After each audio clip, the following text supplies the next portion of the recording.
So welcome to another episode of Menable Matters with me, Steve Whitten. Now, I am absolutely delighted, as always, to be joined by another inspirational guest. This gentleman posted something on LinkedIn a week or so ago that just really showed the type of leadership that we're trying to encourage through the Menable movement. Now, he is a very busy man, but he's taken half an hour or so out of his amazing schedule to have a chat today on the podcast. And what I wanted to pick his brains about was about the whole issue of staff engagement around coming back out of the pandemic and after lockdown and so on. Now, let him tell you a bit more about what he did, but basically his gesture to his team was to allow them to have the day off that coincides with the release of lockdown, which in the UK will be the 21st of June 2021. So it's an absolute pleasure to welcome to Menable Matters, Adam Turner, who is the Managing Director of Chorley Group. Adam, how are you, sir? Yes, very well. Thank you, Steve. How are you?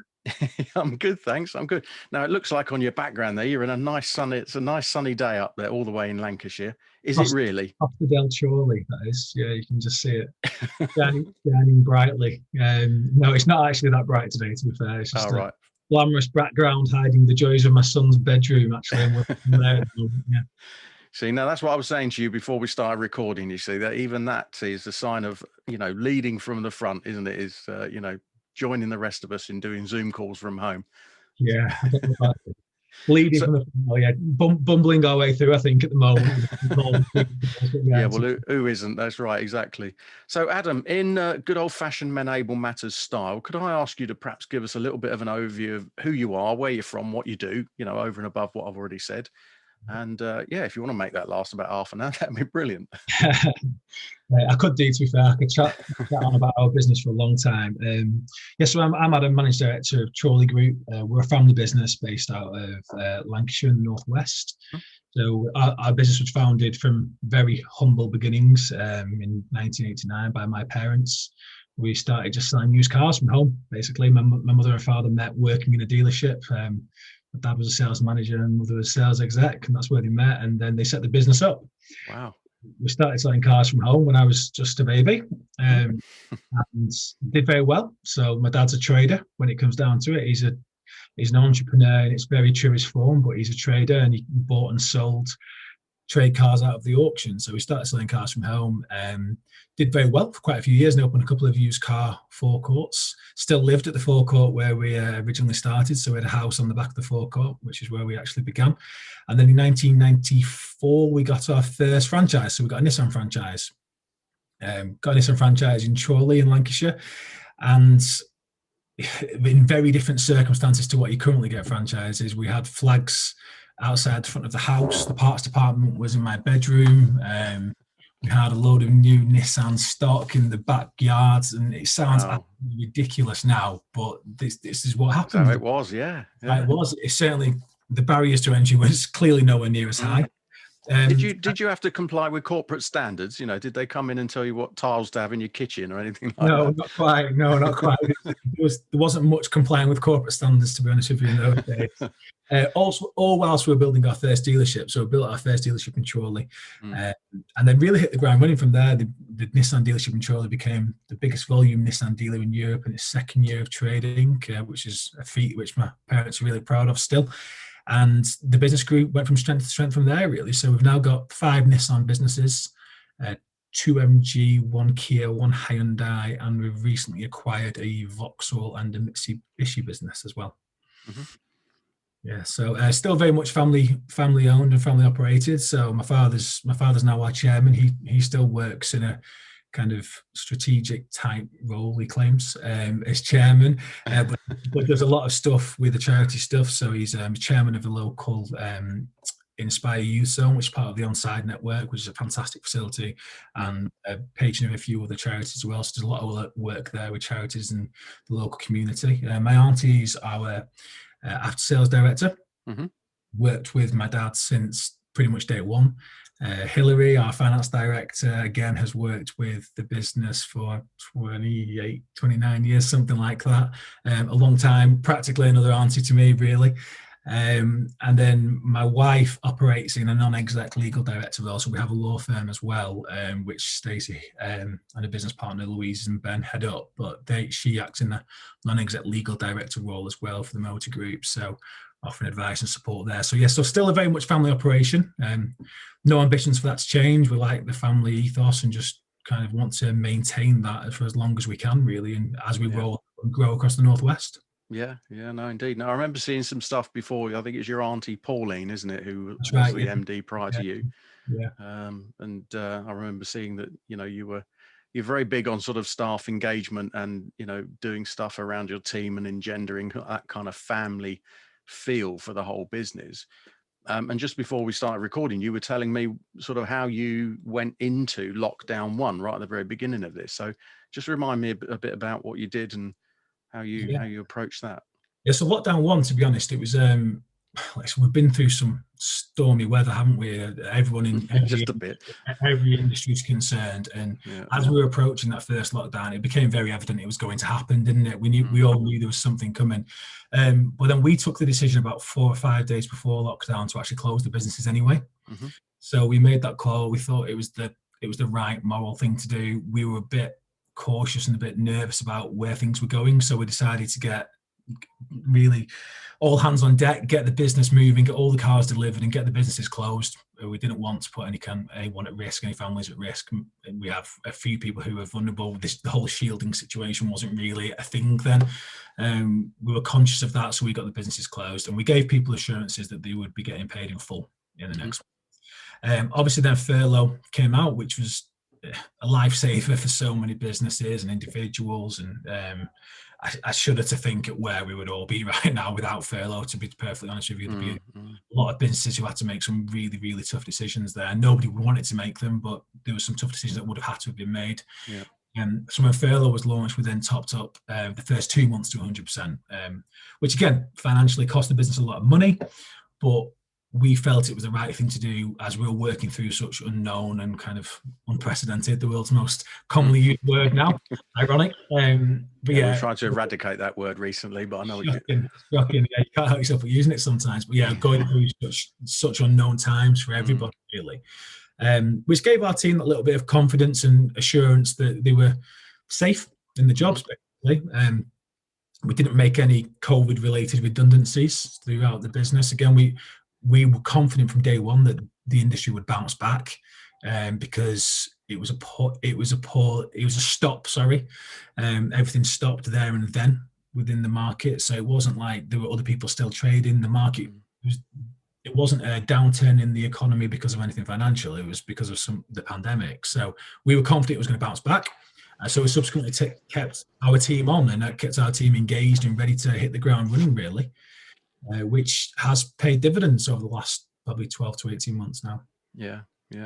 Now, of course, I said in the intro for you that the thing that sort of drew me to you on LinkedIn a couple of weeks ago, I mean, we've been connected for a while anyway, but was the statement that you put out about giving your team the day off on the 21st of June, which is the official, has been said in the kind of roadmap, first day back to some kind of normality.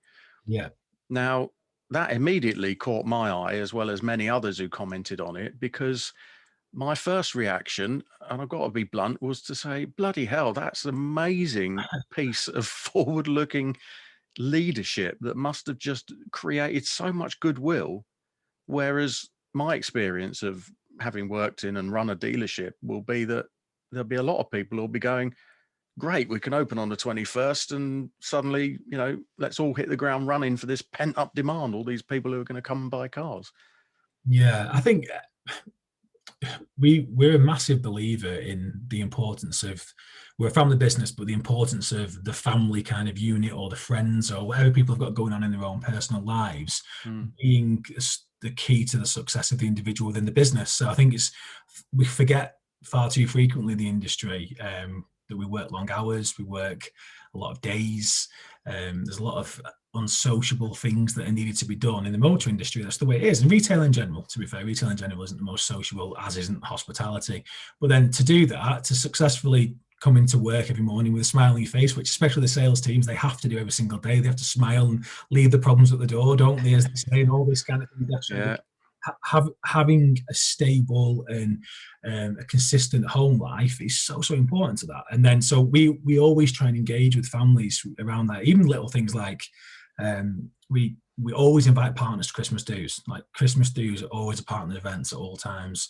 Do family days every year to try and encourage the children to get involved. And yeah, you don't get engagement from everybody, you never will. But trying to engage families and make sure families realise that they are a part of the family as well, and that we value their contribution is so important. So we just thought with the 21st, it's a Monday, it's an opportunity where people will be able to gather in groups, they'll be able to see the friends, they'll be able to see the family, they'll be able to hug the grandparents a little bit more, they'll be able to do all these things that people haven't been able to do. Yes, some people probably go to the pub, to be honest, they're probably going with a stinking hangover on the Tuesday.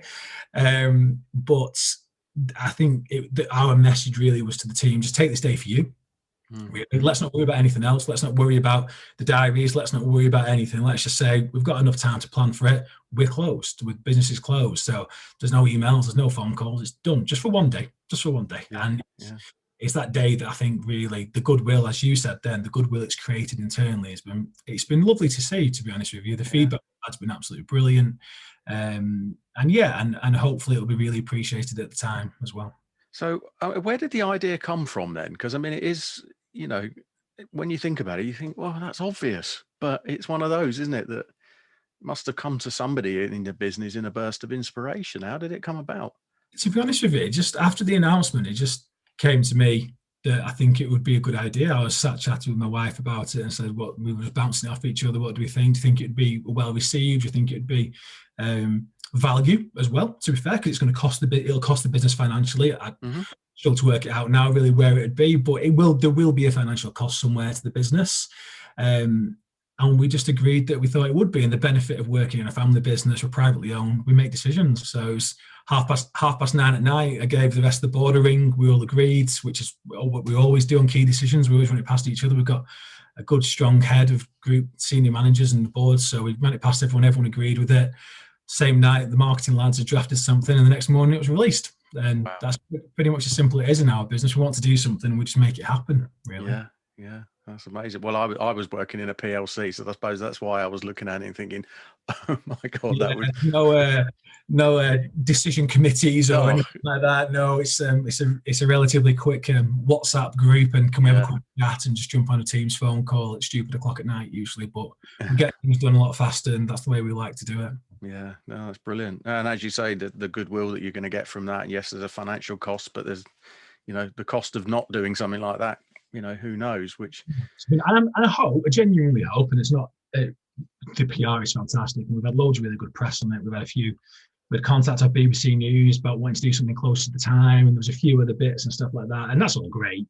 But genuinely for us, it's the impact it has on the internal. And I genuinely hope lots of other businesses follow suit. I had a few businesses message me saying, "I hope you don't mind, we're going to do this ourselves." I don't mind, it's a great idea. I wish everyone would do it. And then all the pubs and restaurants can have a great time. They can all be really busy, everyone can see the families, and it'll be a nice day. You never know, might become a bank holiday as well, you never know, but I don't think, I'm not too sure that'll happen. It's almost you're absolutely right. It's like almost a shutdown to help out kind of thing, isn't it, in a way? Hopefully people can go and do do things, and go out for lunch or whatever. Rain, you can really put a dampener on it, wouldn't it? That if it was raining, it would ruin it completely. If we could sort the weather, that'd be perfect. Yeah, no, exactly. Yeah. Well, that's a higher power does stuff like that, apparently. So, I was going to ask you as well, Adam. The other thing that came to me in a thought around all of that stuff is, we talk about going back to normality, and I put out a vlog today which really talked about the trouble is that the normality that we had before, to many individuals across our industry, and you mentioned it yourself just now about the sort of hours that we work and the time that we put in, the normality before could have included a lot of anxiety, a lot of stress, a lot of distressed emotions and things like that. And the time that people have had off, it may have given them a chance to reevaluate and think, is that a normality that I want to go back to?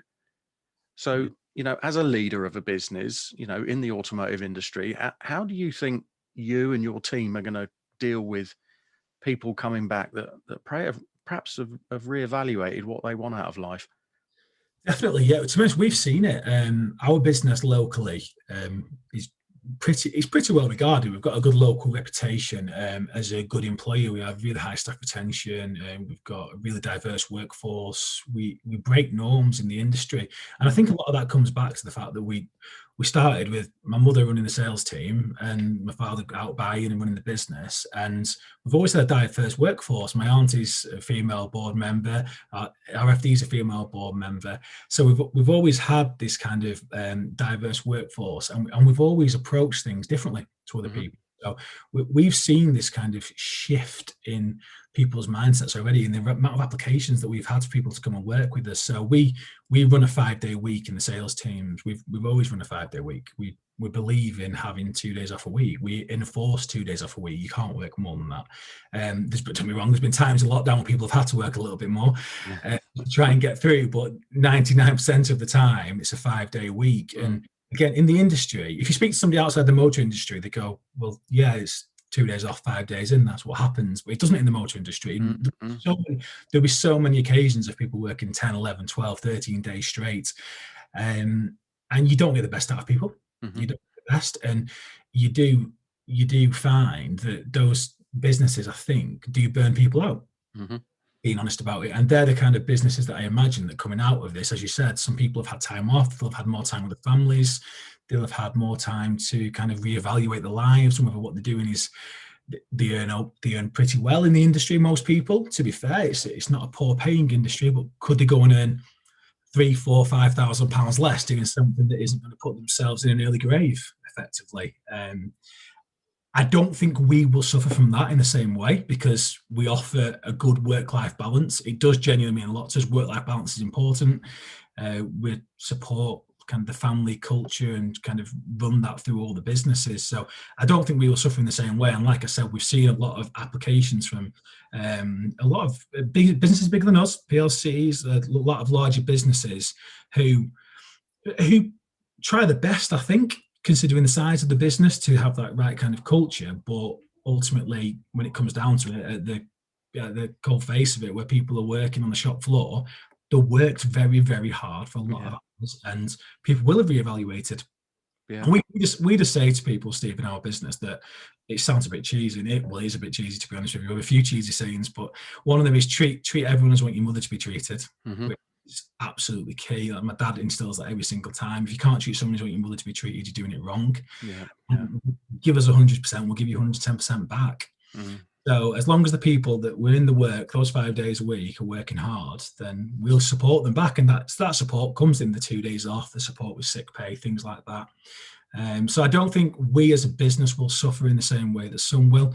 But yeah, I think a lot of businesses are going to have to reevaluate how they do things with regards to working hours and environments for people to work within as well. And I think, I think that even stretches as far as the general support that you give people. And, I just predicted in this vlog that come the April the 12th, which is the official day of opening dealerships, many of them are going to fling the doors open and dust off the cars and go, right, we're back to normal now. And, just perhaps not even thinking about that the day before, some of the staff were, didn't get out of bed till 10 o'clock and sat and watched Homes Under the Hammer or whatever. And a big generalization. I know there will be a lot of people who'll be desperate to get back to work, but by the same token, what will we be doing to accommodate them, Yeah, I think you're dead right. Some businesses are really going to suffer with that, and those individuals will have found it so difficult going onto furlough and coming out of the business and coming back. Like you say, what a culture shift again, change for them. And your head, especially as a working adult, it's ingrained to you in our kind of society, isn't it? That's what happens. You finish education or whatever, and you go into work, and that's what you do. You work to not be working for 12 months for people. That's not. Despite people come to work to earn money, like no one's under any illusions there. They come to work to earn money. If they weren't getting paid, they wouldn't come. But to not do that for 12 months, even though they're getting paid, people do feel like this element of kind of guilt or whatever it is. I don't know. And being sat at home and then, like you said, just dusting off on April the 12th and coming back in would be a real challenge for people. Real challenge. We've maximised the rather than putting people on full furlough during the second or third lockdown now, we've really maximised a flexible furlough scheme. So making sure that we can try and keep more staff engaged whilst working within the constraints of where the business demands at this time. So we've got a lot more people in the business, and we've only got a very small percentage actually on furlough, but a lot of those people on furlough are on a flexi furlough scheme. So they might be working half days, they might be working 2 to 3 days a week, but keeping that social interaction up for them one is key. But then it keeps them sharp as well. It keeps as you know yourself, like if you don't log into a system for a month's time, you sure as hell don't know your password when you come back. So 12 months down the line, they've no chance. They've absolutely no chance. You're almost retraining people in a funny sort of way, which just to expect them to hit the ground running April the 12th, which inevitably will be busy. April's going to be a big time for us. May will be good. There is no doubt about it. May will be strong. The weather's good. People feel good in May anyway. It's a good month, and it's going to have inevitably some kind of pent up demand and bounce back. So just to ask people to come back in on April the 12th and go and do nothing's happened. 3 or 4 deals a day and work a full day on the spammers, I don't think necessarily would be the best move, no. Yeah, no, you're absolutely spot on about the passwords and systems and things like that. I mean, I was a stupid example, but I was thinking about this the other day when I slipped a pair of shoes on, and I thought, wow, that feels really odd. Yeah. You know, because I've lived in... Not quite as bad as the false sense of security with elasticated clothing, though. That's far worse than the shoes, to be fair. I put a suit on the other week and I had an operation on my shoulder, put a suit on after 4 weeks of not having a suit on. I'm like, wow, I don't know what's happened here. My suit's either shrunk in the wardrobe or it's... I've been too generous over the last 4 weeks. Yeah.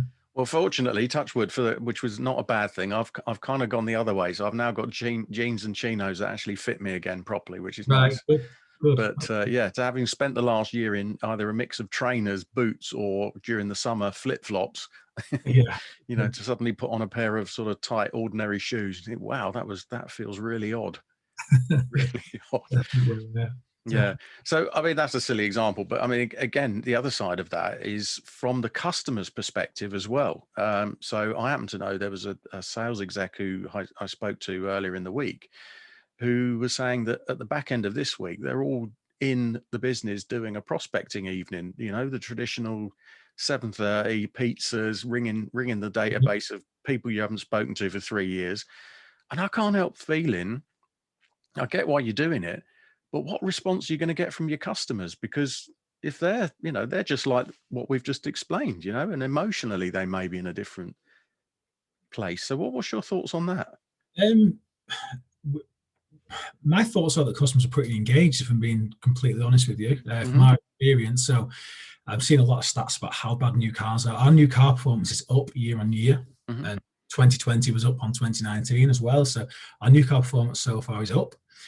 Used cars is back slightly. We're about 20% back on used cars, but we would expect that as our forecourts aren't open, so people can't come and browse in the same way.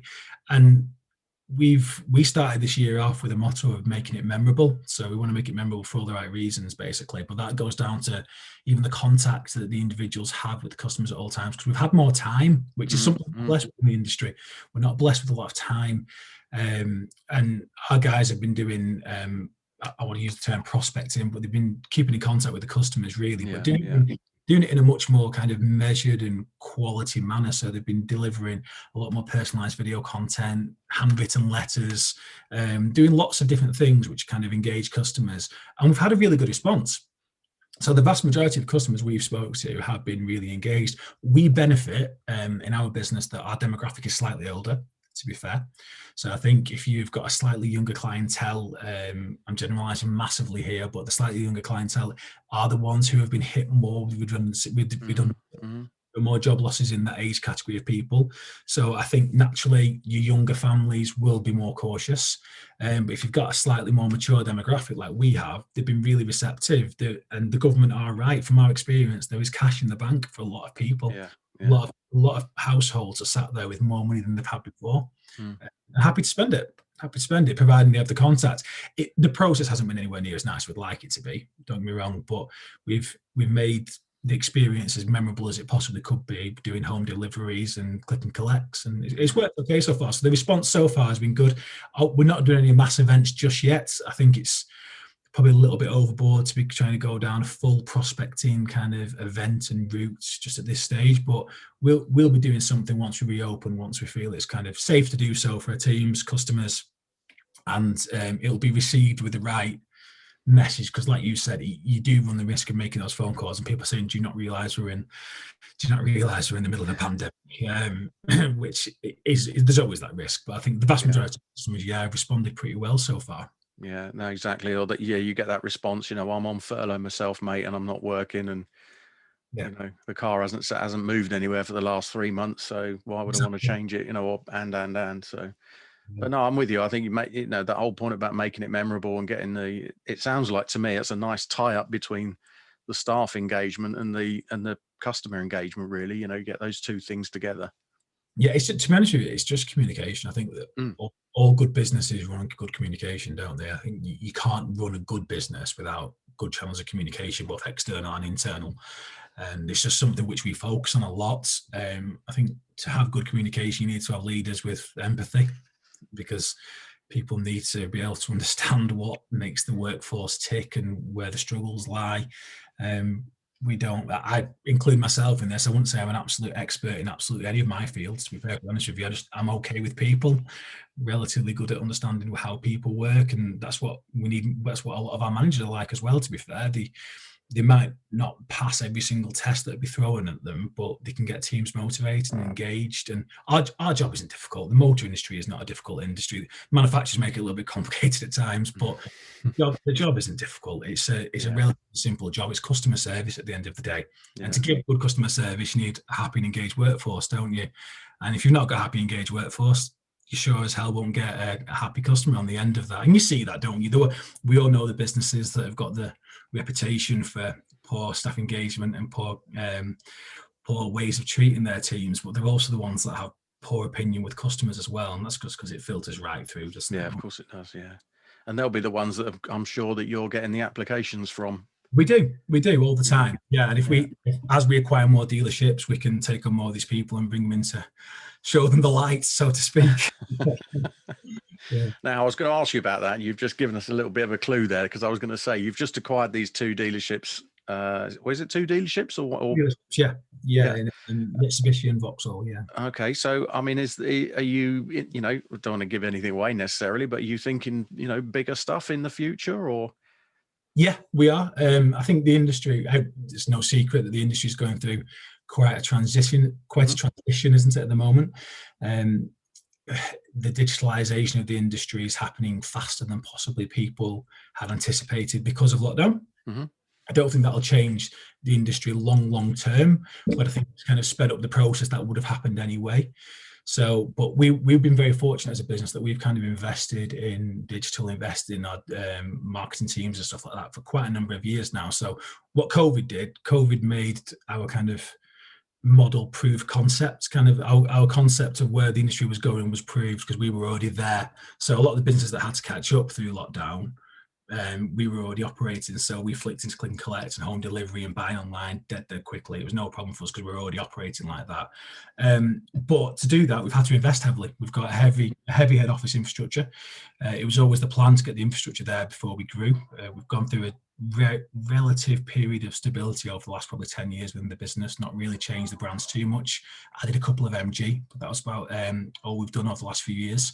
So we're going through a period of growth now. So we've just acquired the 2 dealerships, and then we're actively looking for any other opportunities, really. The industry is going to get harder and harder for smaller businesses, which is a shame. We started from being a very, very small business, but it's competitive. It's got a very high cost to be able to compete right now. So there'll be more and more opportunities where we can try and help family businesses like we have with 06, where they recognise that they've probably taken the business as far as they could in the current climate, and we can offer that kind of group resource, take them to that next level. So we've got the whole team there. One of the managing directors have stayed on with us, John. So only one of the teams left, which was the other managing director, Paul, and he's left for his own personal reasons. And John stayed on with us to help us run the business and keep the culture there. So we're trying to find some more opportunities like that, hopefully across the Northwest if we can. I love the write-up that went with that was exactly similar to what you've just said, that the 06 business had a very much a family feel, and it was almost a kind of natural fit for them to be taken over by yourselves. And I get that now, actually. Yeah, it's important. It's really important to us, because we've got this culture, and culture's hard to build. It's hard to change as well. And we've built a decent culture, but then to go and bring something else in, we don't want to upset the apple cart of our current business. We don't want to do that. But we also are very aware that if you bring a business in to go and change their whole culture, it's a big task. It's a really big task. And we're not just a plug and play kind of business. We want to bring that business into the Trolley Group family. And so it's finding the right business with the right cultural fit as well, which will just it'll kind of slot into where we need it to be, working with the current team and infrastructure, because we're not a top heavy team.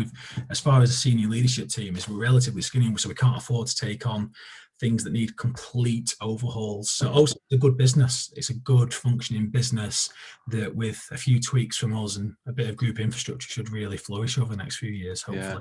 And you're spot on, because otherwise that kind of swallowing up kind of acquisition that you described, phase 2 of that is a recruitment drive quite often, isn't it? Of course it is, yeah. And I stood with the team on Monday. We've done COVID testing for all the sites, so we can go around. So everyone was tested, and we're doing that every single site and twice a week now. And we went around and stood with them all, and they were amazed by that. First of all, that we're actually testing. Well, we do care. We don't want anyone to catch COVID. We want everyone to be fit and healthy. And we just stood there and had a dead informal chat in the workshop and just explained what we wanted from people, really, and said, like, we know people will be scared. Like, there is no way that anybody was coming to work on Monday morning not a bit scared that there's going to be changes, they're going to lose their jobs, and there will be changes in anything. I've no doubt there'll be changes. People might not be right for us, we might not be right for them, but the vast majority of people have been able to fit into that, and we won't have to go do mass recruitment. Providing they like us. We'll see in a few weeks, won't we? But providing they all like us, which I think so far so good anyway. We're 3 days in and we've not lost anyone just yet. So yeah. Well, good luck for that, Adam. So all I can say is amazing, and thank you so much. And you've not disappointed. I knew that when we interacted the other week on LinkedIn and a couple of conversations that we've had, that you would share with us your sort of inspirational but very natural sort of leadership style. So I just want to say a big thank you for that, and coming on the podcast and sharing that with us. No, thank you, Steve. Very kind. Thank you. I feel a part 2 coming on where we talk about culture. Culture, yeah, good. We like a good cultural chat, yeah. Again, it's like you said, though, it's something it's natural in our business. It's been ingrained. Yeah. My father from day one, really. So we don't know any different. We don't think about what we're doing. We don't know any different. That's the way we do things at Trolley. Yeah, that's brilliant. There's definitely some lessons in that. So Adam Turner, MD of Trolley Group, thank you so much for your time today. Really appreciate it. And we'll look forward to catching up with you again soon. Cheers. See you later. Thank you. Take care.